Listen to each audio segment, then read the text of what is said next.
Hola, hola, hola, hola. Estoy feliz, estoy con mi amiga que he conocido de manera virtual. Todavía no nos hemos conocido en lo personal, pero estoy feliz porque estoy con Mariana González de los Cuentos de Marianita.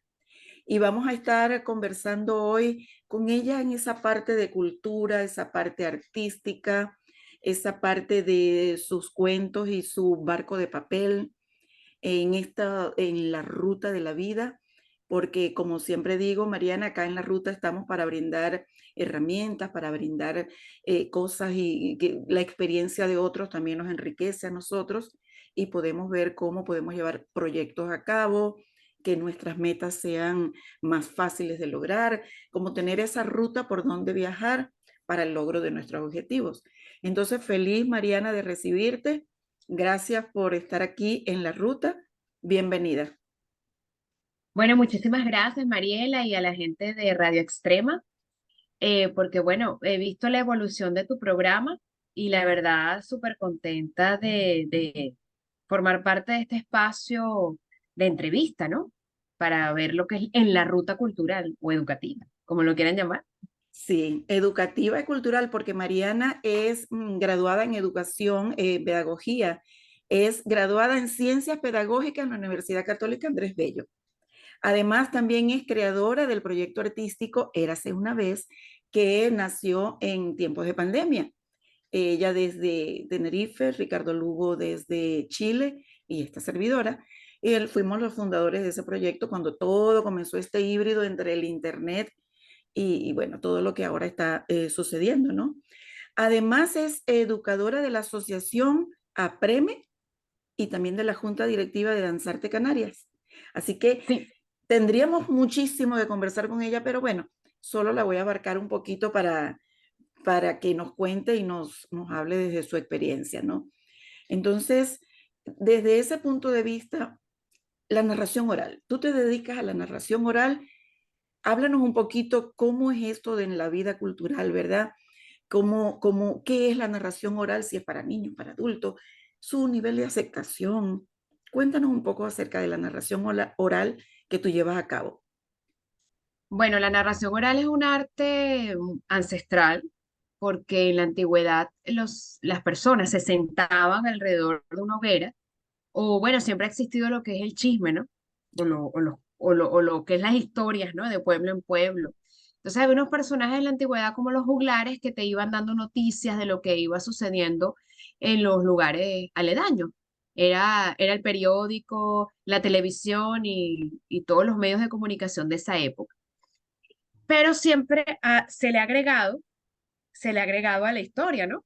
Entonces la historia de repente empieza con dos personas y termina con cinco, porque el que lo va a contar le va a agregar, ¿no? Entonces, bueno, hace los años 70 surge un boom en América Latina con un grupo de artistas dedicados al teatro, entre los cuales está Francisco Garzón Céspedes, cubano, actualmente residenciado en España, que le dan esa parte a la narración oral de la naturalidad de contar una historia, pero con algunos elementos del teatro o de la escena, ¿no? Entonces esa es la narración oral. Aceptación, bueno, es un arte polémico porque son artistas o actores, dicen que es menos que el teatro. O sea, hay todo tipo de opiniones. Hay gente que respeta muchísimo a los narradores orales, hay gente que los discrimina porque dice que no tiene la seriedad del teatro. Y a nivel literario también hay sus polémicas porque dice que uno transforma la historia y no respeta el derecho de autor. Entonces es como un arte al margen de la literatura también.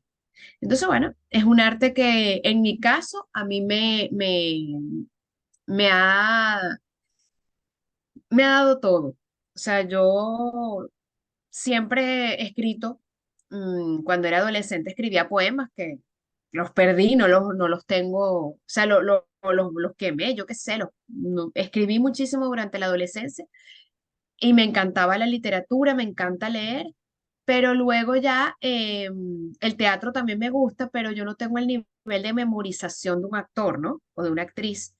que me encanta ese nivel de memorización textual, ¿no? De los guiones, etcétera. Entonces, bueno, para mí la narración oral era hacer algo que lo podía adaptar a mi personalidad.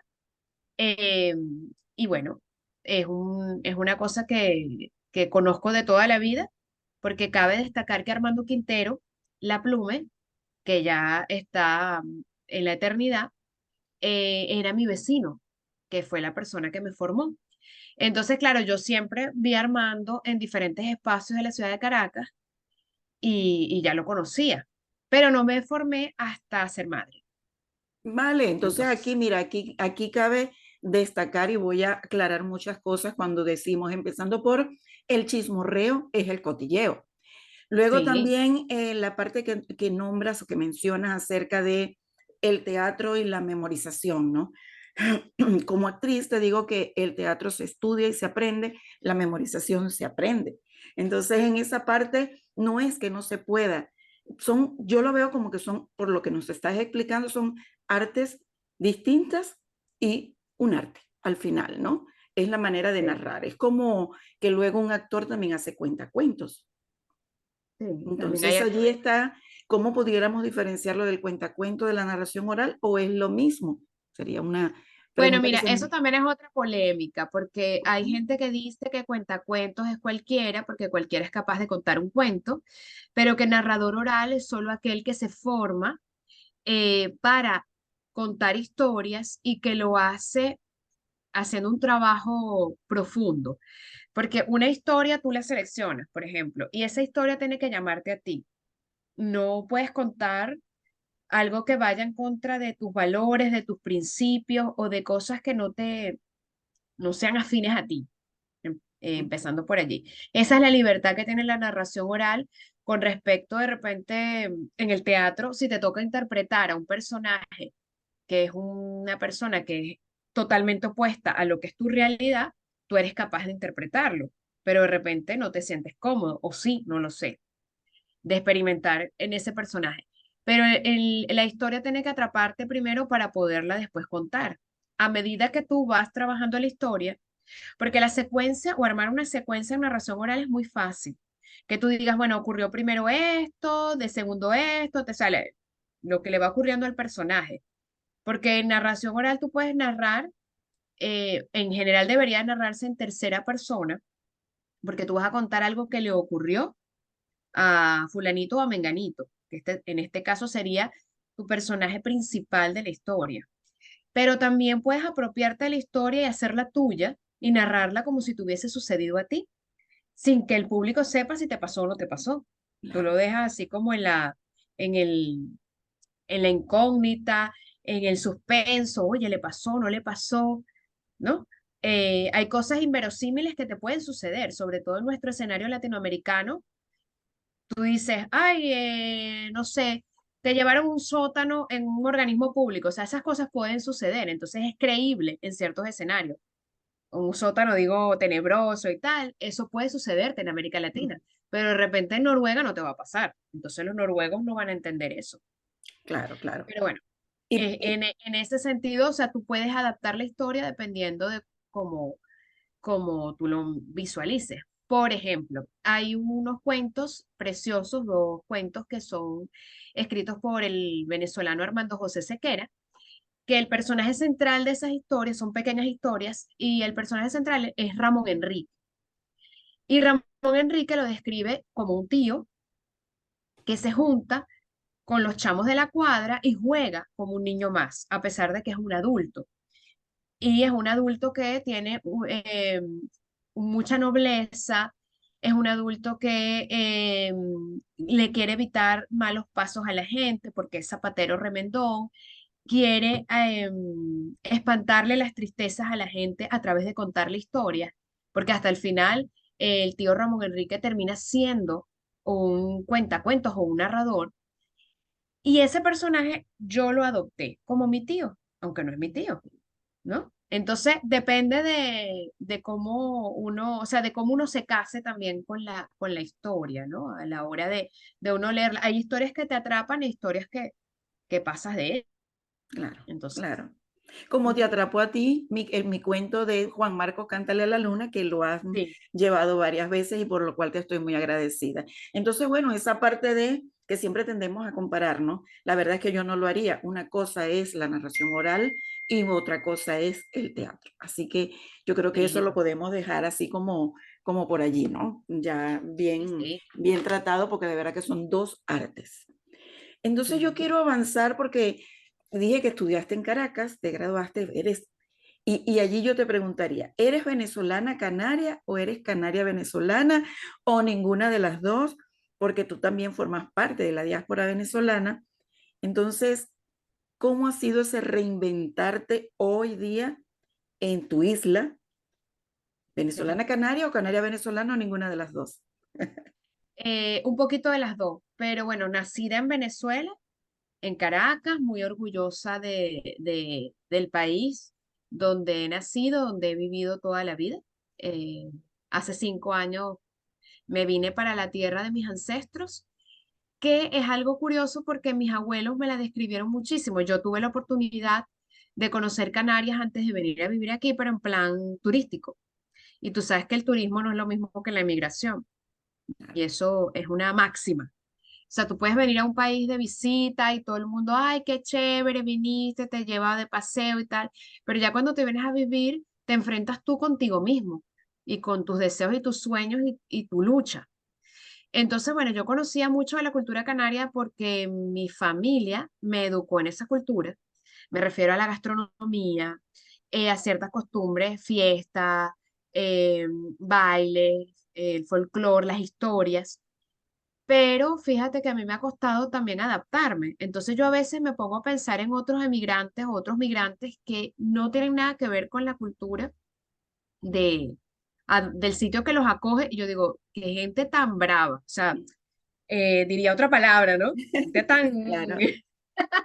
Porque es fuerte adaptarte a algo que realmente no se parece en nada a lo que ha sido tu costumbre. Yo conociendo esta costumbre me ha costado adaptarme, ¿no? Agradezco un montón estar aquí, estar en esta isla tan linda, que vivir en el pueblo donde nació mi mamá, estar cerca de la isla donde nació mi papá, pero bueno, tengo de las dos cosas. Me siento venezolana de origen canario, o sea, porque mi sangre es canaria. Entonces me siento orgullosa de las dos cosas. ¿Y te sientes turista o te sientes residente ya? Ya me siento residente. Ya Al te principio sí, sientes. al principio cuesta un montón. Incluso ayer, te puedo contar una anécdota que el día de ayer fue la reunión de padres. Y, yo tengo dos niños, uno de 7 y una de 12, y era la reunión pues de esta que hacen a principio de curso escolar. Y eh, yo me senté en la reunión y estaban hablando del viaje de fin de curso porque los niños de sexto acostumbran a irse de viaje aquí. Ok. Y entonces, claro, a mí como mamá me da terror mandar a mi hija a un viaje que no va a estar, no voy a estar yo, no va a estar su papá, o sea, no va a estar nadie de la familia, sino sus amiguitos, el maestro y la directora parece que son los que van a ese viaje. Entonces, claro, el maestro es nuevo, tal. Entonces, la mamá que estaba sentada al frente de mí es cubana y la mujer tiene poco de haber llegado. Y entonces ella dice, es que yo no sé decirle si yo voy a poder mandar a mi hija de viaje porque yo estoy llegando de Cuba, y la mujer llorando, ¿no? Yo quisiera darle todo, pero no sé si voy a poder. Entonces, claro, yo me identifiqué con ella porque yo digo, yo hace 5 años estaba así, llorando también por estar aquí con una mano adelante y la otra atrás, que lo único que yo tenía, igual que la señora, era la nacionalidad, porque yo tenía la nacionalidad española y mis hijos también, y la señora tiene la nacionalidad porque sacó el DNI para apuntar datos de la niña y de ella, y yo dije, coño, disculpa el francés avanzado.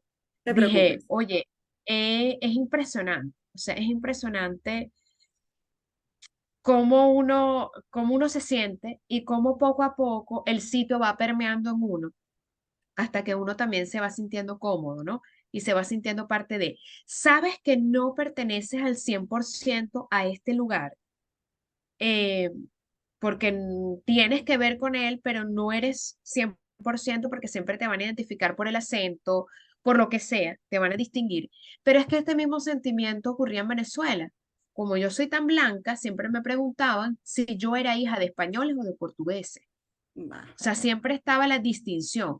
Entonces, bueno, yo soy las dos cosas y sí, cada vez me siento más cómoda de estar aquí. No es que me siento de aquí, sino más cómoda de vivir aquí, Más cómoda, más integrada, por supuesto. más integrada. Ahora, quiero pasar para que hablemos un poco de la educación, tú como educadora y a lo que te dedicas actualmente, que bueno, gracias que pudiste homologar tus títulos y poder hacer todas las cosas como se quieren, según tus metas, según tus deseos, trabajaste por ellos y los lograste.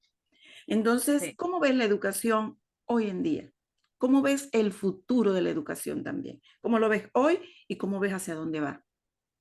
Bueno, mira, en principio, a mí, en esa espera de homologación, lo que tengo es una equivalencia. Yo me hice un ciclo superior, ¿no? De formativo de grado superior aquí en España. Y lo hice en un área que es no formal, digamos, o donde se puede ejercer la educación de otra manera, que es la animación sociocultural. Para mí, la animación me ha dado unas herramientas de ejercer la educación de una manera distinta, ¿no? Entonces ya yo veo la educación desde otro punto de vista, ya yo vengo de una experiencia de 14 años en educación formal, en educación reglada, como le dicen en España, de colegio, estuve en un colegio y ahora educo de otras formas y maneras. Entonces yo creo que la educación no reglada es una educación que abarca y que puede llegar a mejorar la sociedad porque trabaja mucho con lo que es la intervención social o la intervención en las comunidades a través de proyectos, que también es una modalidad muy interesante. Em, es una educación que yo visualizo como más cercana, más real, porque la educación reglada, para modificarla, es decir, para hacer curricular, pasa por un proceso mucho más largo que cuando ya se logra el cambio curricular, de repente ya está obsoleta. ¿Me explico? El contenido o las metodologías, etcétera. Tener esa ¿A eso te experiencia. refieres cuando dices más real?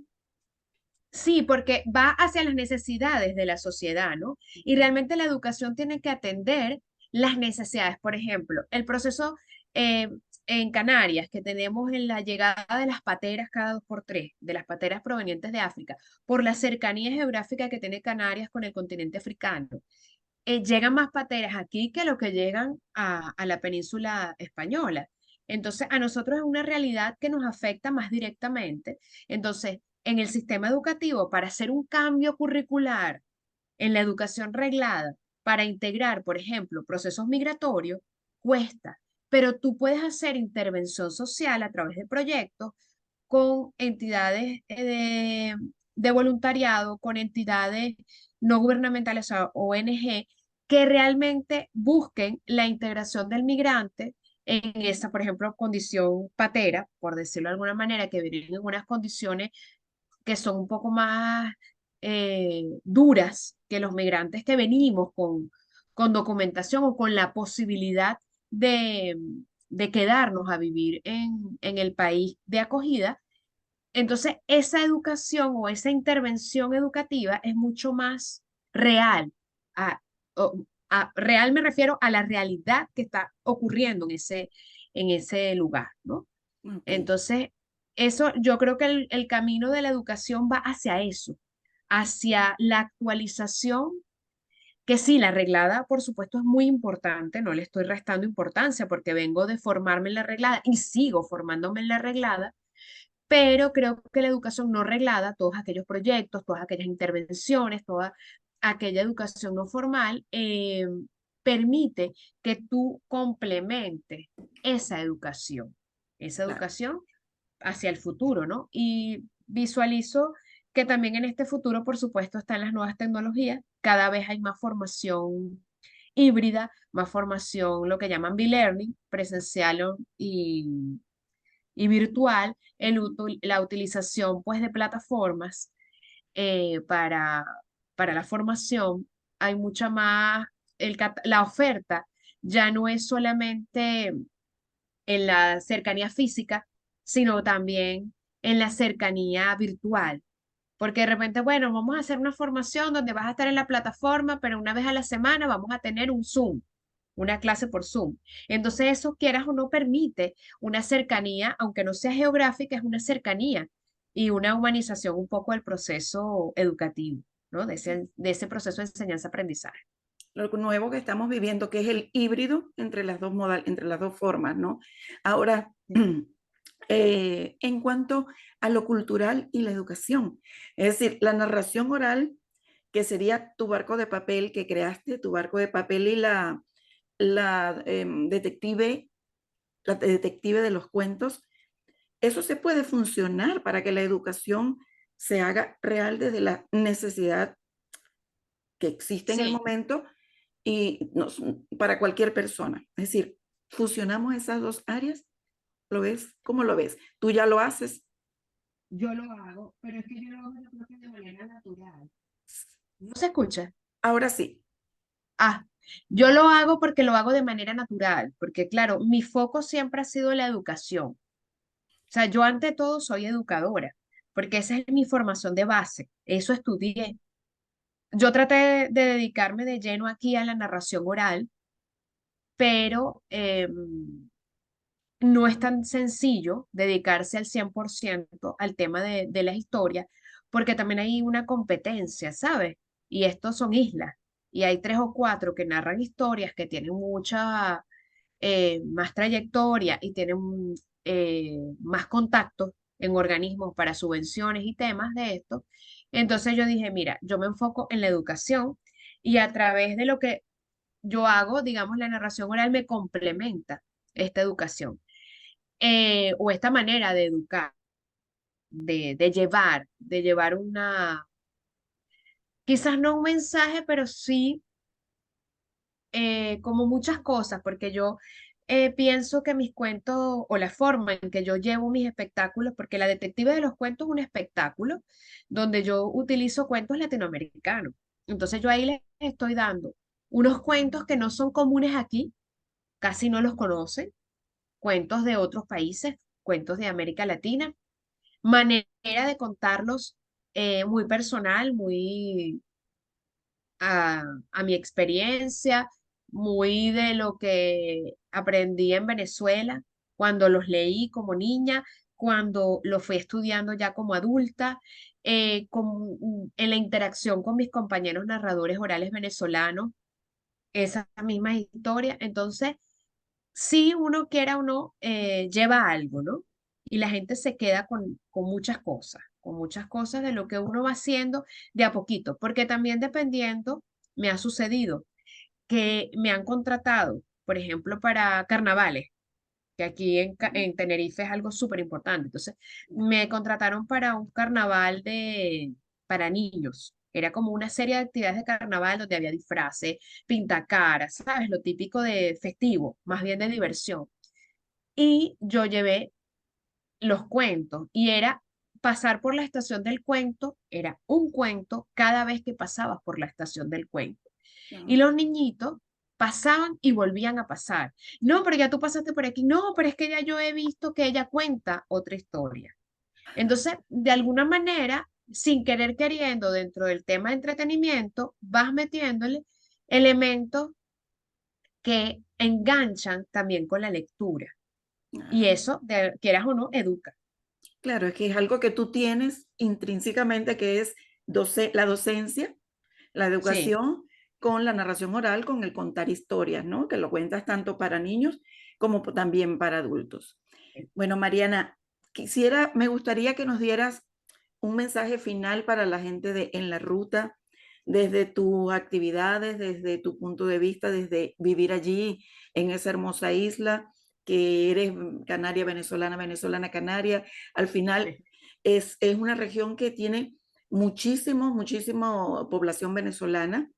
sí, Entonces, quizás de repente eso también puede hacer un poco las cosas diferentes en cuanto a integrarse, pero que nos deje sí. un mensaje final desde tu punto de vista para aquellos oyentes de En la Ruta que están tratando de poner esa mochila de la vida un poco más liviana.